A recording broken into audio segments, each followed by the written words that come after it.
ಎಲ್ಲರಿಗೂ ನಮಸ್ಕಾರ. ಜ್ಞಾನವೇ ಬೆಳಕು ಕಗ್ಗ ಸರಣಿ ಸಂಚಿಕೆಗೆ ಇಂದು 250ನೇ ದಿನದ ಸಂಭ್ರಮ. ಆ ಪ್ರಯುಕ್ತ ಮಾನ್ಯ ಡಿವಿಜಿ ಅವರ ಮಂಕುತಿಮ್ಮನ ಕಗ್ಗವನ್ನು ಪ್ರಥಮ ಬಾರಿಗೆ ತುಳು ಭಾಷೆಯಲ್ಲಿ ನಾವು ಪ್ರಸ್ತುತಪಡಿಸುತ್ತಿದ್ದೇವೆ. ನಿಮ್ಮೆಲ್ಲರ ಸಹಕಾರಕ್ಕೆ ಮತ್ತೊಮ್ಮೆ ನಮನಗಳನ್ನು ಸಲ್ಲಿಸುತ್ತಾ ಈ ದಿನದ ಕಗ್ಗ ಮಾಲಿಕೆಯಲ್ಲಿ ಕಗ್ಗ ಗಾಯನವನ್ನು ಕನ್ನಡ ಮತ್ತು ತುಳುವಿನಲ್ಲಿ ಹಾಗೂ ವ್ಯಾಖ್ಯಾನವನ್ನು ತುಳುವಿನಲ್ಲಿ ಪ್ರಸ್ತುತಪಡಿಸಲು ನಮ್ಮೊಂದಿಗೆ ವಿದ್ವಾನ್ ಸುರೇಶ್ ರಾವ್ ಅತ್ತೂರು ಅವರು ಇದ್ದಾರೆ. ಅವರನ್ನ ಆತ್ಮೀಯವಾಗಿ ಸ್ವಾಗತಿಸುತ್ತೇನೆ. ಬನ್ನಿ ಕೇಳುಗರೆ, ಮಾನ್ಯ ಡಿವಿಜಿ ಅವರ ಮಂಕುತಿಮ್ಮನ ಕಗ್ಗವನ್ನು ತುಳು ಭಾಷೆಯಲ್ಲಿ ಕೇಳಿ ಬರೋಣ. ಕೇನುನ ಮಾತ ಸಾಹಿತ್ಯದ ಶೋಧೃಡೆಗಳ ಸೊನ್ನೆಲೆ ಯಾನ ಸುರೇಶ್ ರಾವತ್ತೂರು. ಕಗ್ಗದ ಬೊಲ್ಪು ಪಂಪಿ ಉದರದಲ್ಲಿಟ್ಟು ಮಿತ್ರೆರಾಯಿನ ಶ್ರೀಯುತ ಕರುಣಾಕರ್ ಬಳ್ಕೂರು ಮೇರೆ ಡಿ.ವಿ. ಗುಂಡಪ್ಪೆರ್ನ ಮಂಕುತಿಮ್ಮದ ಕಗ್ಗನು ವಾಚನನು ಎನಡ ಮಲ್ಪಾದ ಭಾರೀ ಸೋಕುಡು ಐತ ವ್ಯಾಖ್ಯಾನ ಮಲ್ತೊಂದುಲ್ಲೇರು. ಜ್ಞಾನ ಸೇತುವೆ ಕಟ್ಟೊಂದುಪ್ಪುನ ಆರಿನ ಮಾಮಲ್ಲ ಬೇಲೆಗು ಎನ್ನ ಒಂಜಿ ಚಣುಗದ ಸೇವೆ ಆತಿ. ಆರಿನ ಸೂಚನೆ ದಮಿತ್ತು ಕಗ್ಗುನು ತುಳು ಭಾಷೆಗೆ ತರ್ಜುಮೆ ಮಲ್ತದು ರಾಗೋಡು ಪಂಡದು ಎಂಕು ತೆರಿಲೆಕ್ಕ ವಿವರಣೆ ಕೊಡ್ತೆ. ವಿದ್ವಾಂಸರ್ನ ಕುಲು ಒಪ್ಪುನು ದೆತೊಂದು ತಪ್ಪುನು ಕ್ಷಮೆ ಮಲ್ಪರು ಪಂಡದು ಯಾನ ಧೈರ್ಯಡು ಈ ಪ್ರಯತ್ನನು ಮಲ್ತೊಂದುಲ್ಲ.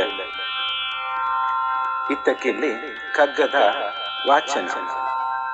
ಒಂಜೆ ಬಾನುನು ತೂವೊಂದು, ಒಂಜೆ ನೆಲನು ತುರಿತೊಂದು, ಒಂಜೆ ಧಾನ್ಯನು ಉಣ್ಣೊಂದು, ಒಂಜೆ ನೀರ್ಪರದು, ಒಂಜೆ ಗಾಳಿನು ದೆತೊನುನ ನರಮಾನ್ಯ ನುಲಾಯಿ ಎಂಚ ಬತ್ತುಂಡಿ ವೈಷಮ್ಯ ಮಂಕುತಿಮ್ಮ. ಒಂದೆ ಗಗನವ ಕಾಣುತ್ತ ಒಂದೆ ನೆಲವನು ತುಳಿಯುತ್ತ, ಒಂದೇ ಧಾನ್ಯವನುನ್ನುತ್ತ ಒಂದೇ ನೀರ್ಗುಡಿದು, ಒಂದೇ ಗಾಳಿಯನುಸಿರುವ ನರಜಾತಿಯೊಳಗೆಂತು ಬಂದುದೀ ವೈಷಮ್ಯ. ಒಂದೇ ಗಗನ, ಒಂದೇ ನೆಲ, ಒಂದೇ ಧಾನ್ಯ, ಒಂದೇ ನೀರು, ಒಂದೇ ಗಾಳಿಯನುಸಿರುವ ನರಜಾತಿಯೊಳಗೆಂತು ಬಂದುದೀ ವೈಷಮ್ಯ ಮಂಕುತಿಮ್ಮ.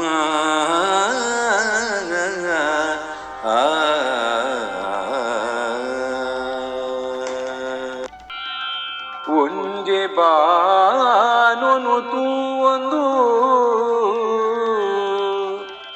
ಒಂಜೆ ನೆಲನು ತುರಿತೊಂದು, ಒಂಜೆ ದಾನುನು ಉಣ್ಣೊಂದು, ಒಂಜೆ ನೀರ್ಪರದು,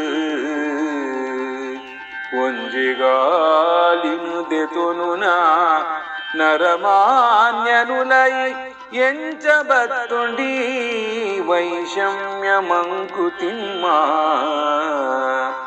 ಒಂಜೆ ಬಾನುನು ತೂವೊಂದು, ಒಂಜೆ ನೆಲನು ತುರಿತೊಂದು, ಒಂಜೆ ಧಾನ್ಯನು ಉಣ್ಣೊಂದು, ಒಂಜೆ ನೀರ್ಪರದು, ಒಂಜೆ ಗಾಳಿನು ದೆತೊನುನ ನರಮಾನ್ಯನುಲೈ ಎಂಚ ಬತ್ತುಂಡಿ ವೈಷಮ್ಯ ಮಂಕುತಿಮ್ಮ.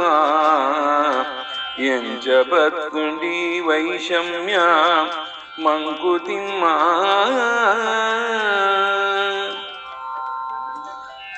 ಭೂಮಿಡು ಪುಟ್ಟಿನಂಚಿನ ಮಾತ ನರಮಾನಿರುಲ ತೂಪಿನಿ ಒಂಜೇ ಬಾನು ಪಂಡ ಒಂಜೇ ಆಕಾಶನು, ತುರಿಪುನು ನಡಪುನು ಪೂರಲ ಒಂಜೇ ನೆಲತನ್ನಿತ್ತು. ಉನ್ಪಿನ ಧಾನ್ಯಲ್ಲ ಒಂಜೆ, ಪರ್ಪಿನ ನೀರಿಲ ಒಂಜೆ, ದಂಬುದಪ್ಪೆರ ಬೋಡಾಯಿ ಗಾಲಿಲ ಒಂಜೆ, ಆಂಡಲ ನರಮಾನ್ಯ ನುಲಾಯಿ ಯಾನು ಮಿತ್ತು ಈ ತೀರ್ಥ ಪಂಪಿನ ವೈಷಮ್ಯ ಎಂಚ ಬತ್ತುಂಡು ಪಂಡುದು ಕಗ್ಗದ ಕವಿ ಡಿ.ವಿ. ಗುಂಡಪ್ಪೆರು ಭಾರಿ ಅಚ್ಚರಿಡು ಈ ಪ್ರಶ್ನೆ ಕೇಳುವೆ. ಮಾತ್ರೆಗಳ ಸೊಲ್ಮೆ. ಧನ್ಯವಾದಗಳು ಸರ್. ಮತ್ತೊಮ್ಮೆ ತಮಗೆಲ್ಲರಿಗೂ ನಮನವನ್ನ ಸಲ್ಲಿಸುತ್ತಾ ನಾಳೆ ಇನ್ನೊಂದು ಕಗ್ಗದೊಂದಿಗೆ ನಾವು ಬರುತ್ತೇವೆ. ಅಲ್ಲಿಯವರೆಗೆ ನಮಸ್ಕಾರ, ಶುಭ ದಿನ.